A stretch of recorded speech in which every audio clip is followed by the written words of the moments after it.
jour 25 février 2025, à l'occasion du deuxième congrès ordinaire de l'Union des travailleurs du transport et assimilés qui gère l'État. Ce moment est une occasion précieuse pour dresser le bilan de nos activités, rendre hommage aux acteurs engagés et ouvrir des perspectives pour l'avenir de notre centrale. Avant toute chose, permettez-moi de rendre un hommage appuyé aux membres du bureau exécutif national sortant qui, avec détermination et dévouement, ont travaillé sans relâche pour la défense des droits des travailleurs du transport et assimilés. Leur engagement a permis à notre centrale syndicale de se renforcer et obtenir des acquis importants. Je tiens également à honorer la mémoire de nos camarades membres du bureau exécutif national.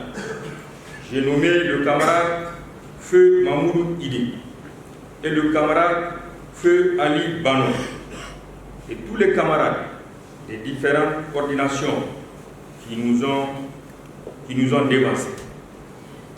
Ils ont lutté avec courage et détermination pour la cause des travailleurs. Leur souvenir restera gravé dans nos cœurs. Vous continuez souvent, au péril de votre vie, à accomplir votre mission avec un sens de sacrifice inégalé. Vous êtes des patriotes engagés et je vous rends hommage pour votre courage et votre dévouement.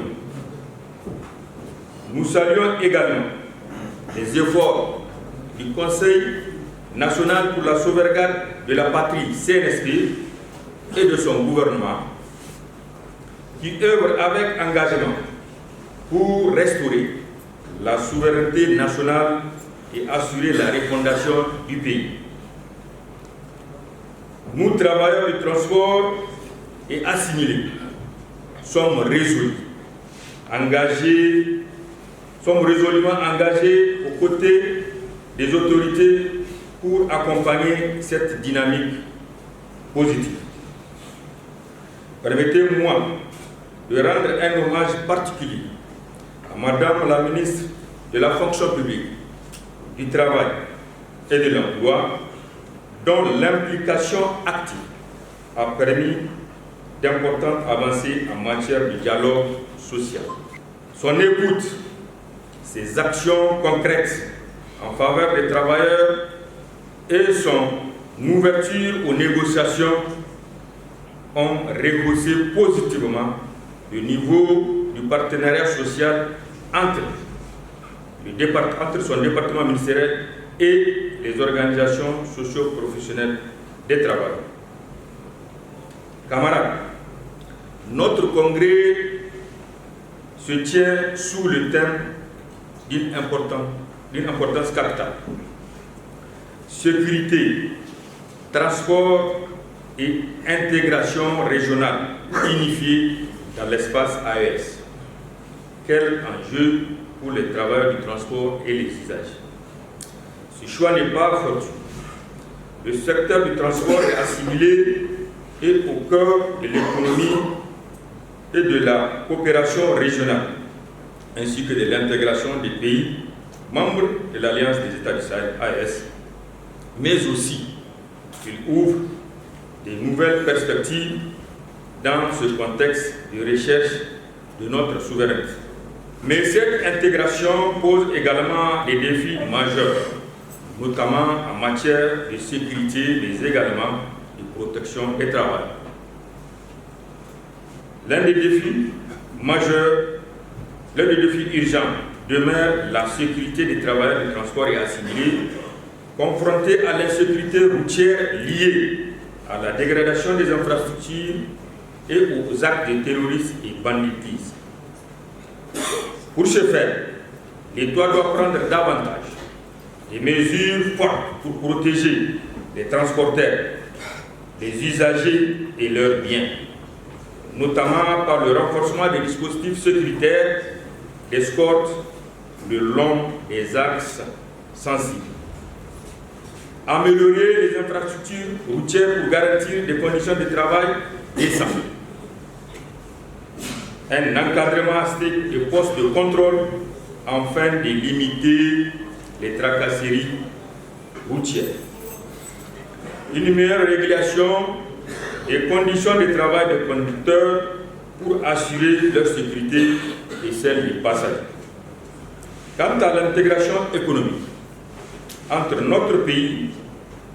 nos pays de l'AES, elle offre une opportunité exceptionnelle pour les transporteurs, mais elle doit être bien encadrée.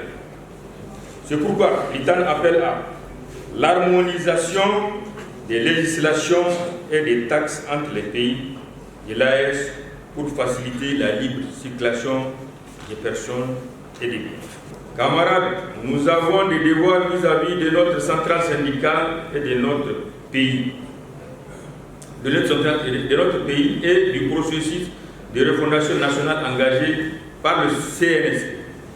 Envers l'UTAN, nous devrons rester unis et solidaires, défendre nos acquis et renforcer nos structures syndicales pour mieux protéger les travailleurs.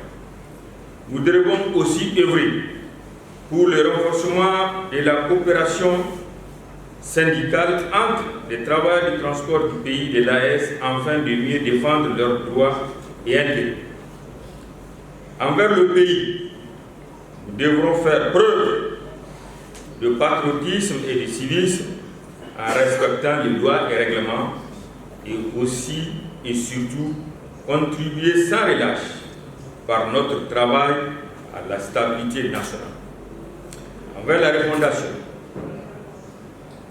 dont l'UTAN a pris activement part aux assises du 15 et 19 février 2025, nous devons soutenir les réformes engagées sous la conduite du CNSP pour bâtir un Niger souverain plus fort et plus juste. Chers camarades, notre lutte est juste et légitime. Ce congrès doit nous permettre de réaffirmer notre engagement pour un transport sécurisé, unifié et intégré au sein de l'espace AES. Nous devons rester mobilisés pour défendre les intérêts des travailleurs et contribuer activement au développement de notre pays. Je vous remercie pour votre présence et votre engagement. Vive le mouvement syndical nigérien, vive l'UTAN, vive le Niger, vive la solidarité entre les travailleurs et le transport, vive l'AES. Je vous remercie.